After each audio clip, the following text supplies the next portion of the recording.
tanımırlarsa bu faciə deyil. Əgər mən özümü tanımıramsa, bax, faciə budur. Necə varamsa elə.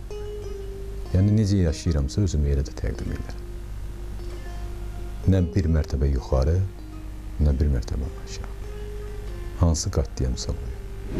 Milli yoxsa dəbli geyinmək? Mən əlbəttə, yəni, ilk növbədə hansı millətin oğlu olduğumu bilirəm. Eyni zamanda yaşımı hiss edirəm. Amma dəbdən də vaz keçmirəm. Yəni, o mənim zövqümcədirsə. Amma sırf dəb naminə nə uşaq vaxtı, nə yeni yetmə dövründə, nə gənclikdə, nə də indi heç vaxt geyməmişəm.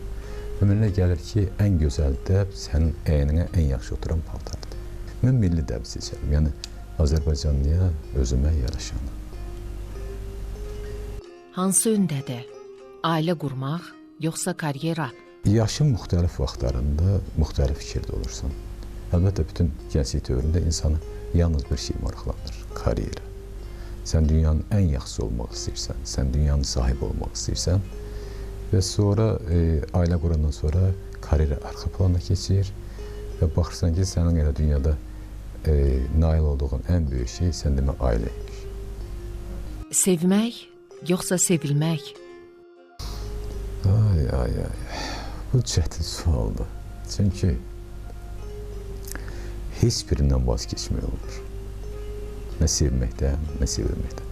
Mənə elə gəlir ki, sevmək elə sevilmək, sevilmək də elə sevməkdir. Yəni, onları bir-birindən ayırmaq mümkündür.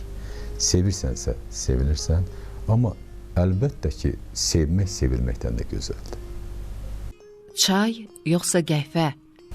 Bir mənalı şəkildə. Bir mənalı şəkildə, yəni, gözümü qırpmadan əlimi qoyuram çaynikin üzərinə.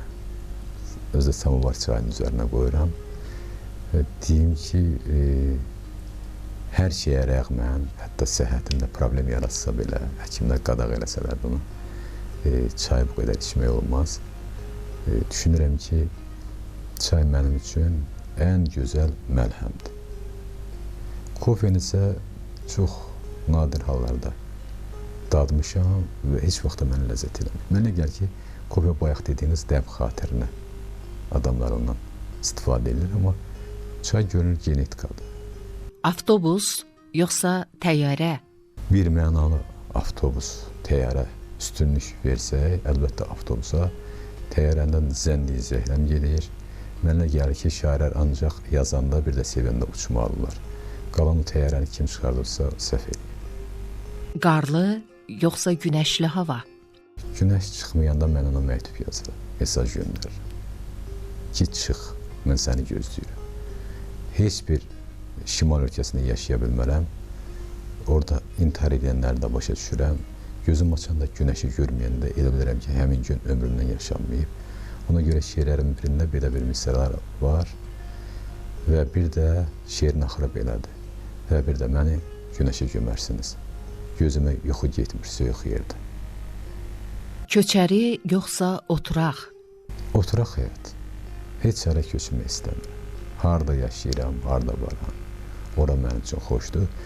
Tez-tez sual olur ki, dünyanın mərkəzi haradır? Mən yaşadığım yer, olduğum yer mənim üçün dünyanın mərkəzidir. Mənim üçün ki, vektorlarım hər yerə tuşlana bilir. Şimala, şərqə, qərbə, cənuba və bir mənalı köçəri həyatı, oradan ora gedən, buradan bura gedən, hətta toyda stoldan stola keçən adamları belə anlamıram. Bir dəfə gedib harada otururamsa, elə orada da oturur. Keçmişə dönmək, yoxsa gələcəyə getmək? Bir mənalı şəkildə mən o maşını gələcəyə sürərəm. Nəyə görə? Çünki mən özüm maşın sürürəm. Təlimdə qabağa verməyi öyrənmişdim, arxaya vermək dərsinə getməmişim. Ona görə mən arxaya vermək maşında elə bir lüksüm yoxdur. Yalnız irəli. Bir də ki, keçmişdə nə olduğumu bilirəm. Gələcəkdə nə olacağını bilmək istəyərəm. Və 100 il sonraya aparardım o maşını. Ət, yoxsa tərəvəz yemək? Təbii ki, ət.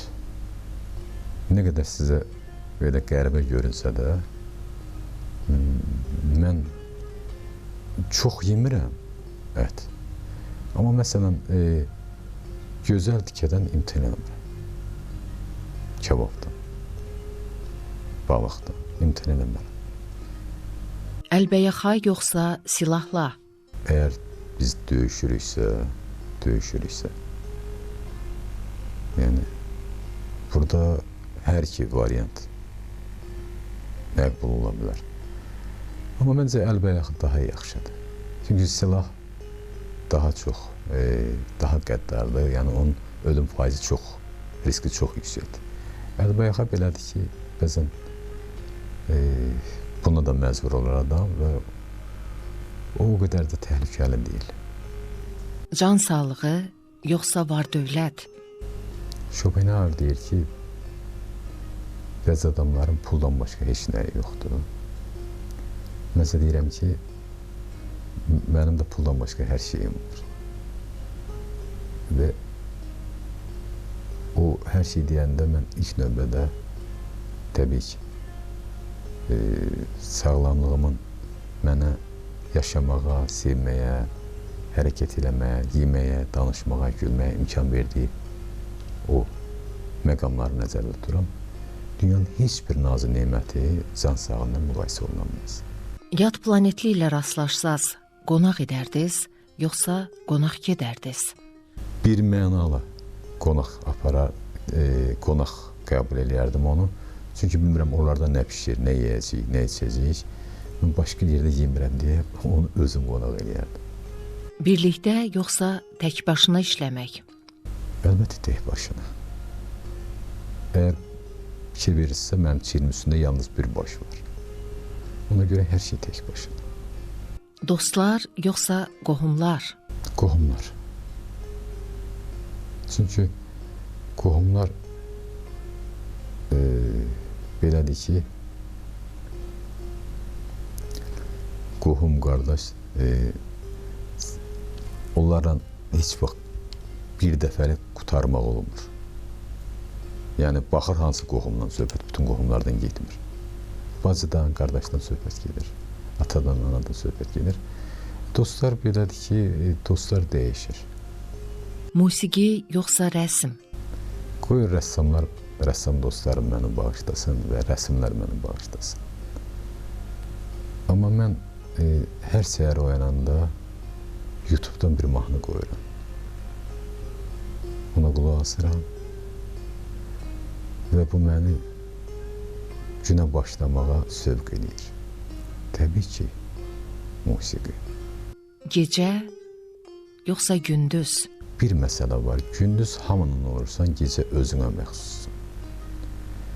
Egoist olduğuma görə gecə. Ox, yay yoxsa tüfəng? Əlbəttə oxla. Çünki adamı gözlə də oxlamaq olur. Foto yoxsa video? Foto. Mən klassikanı sevirəm. Şərq yoxsa qərb? Mənim üçün tərəddüd eləmədiyim cavablardan biri də budur. Şərq. Çünki mən şərqliyəm və şərqi sevirəm. Kitab oxumaq yoxsa film izləmək? Film izləyəndə sən oradakı aktyorların, obrazların, hətta rejissorun, kompozisiyanın, sound direktin, alt yazının bir parçasına çevrilirsən. Amma kitab oxuyanda sən müəllif olursun. Və ona görə təbii ki, kitab oxumaq. Göyün üzü yoxsa suyun dibi? Əgər o sular da göyün üzündən axıb gəlirsə, sular, yəni suyun dibinə qədər biz geçsək də o su hardan axıb gəlir? Göydən tökülür da, düzdürmü? O damcı-damcı axır. Buludlarda yüzlərlə ton su olur. Amma onlar damla-damla töküldüyünə görə bizə zərbə vurmurlar, bizi öldürmürlər. İnsan həmişə hər gün en azından bir neçə başını qaldırıb göyə, səmiyə baxmalıdır və şükür eləməlidir. Mən də gündə bir neçə başımı yuxarı qaldırdım. Mən başımı suyun dibinə soxmuram. Başımı qaldırıb hara baxıramsa o, göyün üzü. Ağıl yoxsa qəlb? Açığını deyim ki, bu məsələ yəni o insanın fitrətində olur. Ağıl qəlb məsələsi. Mən belə başa düşürəm, belə görmüşəm, söhbət özümdən gedir. Söhbət insan ürəyi nə istəyirsə o. Dağlar yoxsa dənizlər? Mən nə qədər qəribə gəlsə də, yəqin məni tanıyanlar üçün qəribə səslənəcək, mən dənizi daha çox sevirəm. Çünki mənim onunla söhbətim tutur, daha çox tutur. Dağlar insana başqa bir ovqat verir. Sən onun yanında susmağı öyrənirsən. Dağın yanında, o boyda əzəmətin yanında nə deyə bilərsən? Heç. Sus və valeh ol. Amma dəniz insana onunla dərdləşməyi öyrədir. Dənizin yanına gedirsən, ləpələr səndən danışır. Bir də görürsən ki, suyun altından bir qaya baş qaldırır. Elə bilirsən ki, o da orada səndən danışmaq üçün, o da səndən gizlən paça oynayır. İndi üzə çıxdı.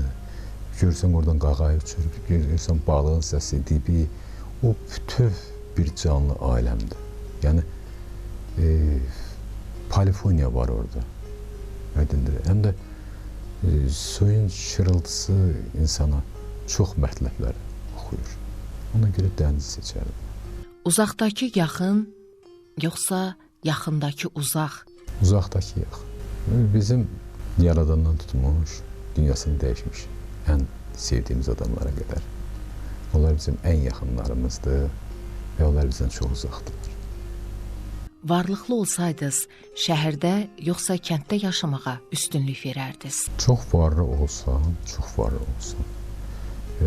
yəni imkanlarım imkan versə və imkanlarım mənə hara seçmək belə bir variant yaratsa, yəqin ki, kəndi seçərəm. Sakit bir yerdə gedib yaşayarım. Birisi suallar hamısı eksprompt oldu. Hətta mən bilmirdim sözün açığı. Suallar nə olacaq? Mənə gəlir ki, təkcə mənə yox, başqa qonaqlara da dəvət eləyəndə məhz bu cür müraciət edeyim. Lahpadan və qəbil. İnsan düşünməyə vaxt olmayanda insan daha çox səmimi olur. İlkin cavablar ilk sevgi kimidir. Orada yalan danışmırsın. Mən indi ola bilər sabah bir gün haçansa verdiyin cavabları başqa cür cavablandıra bilərəm.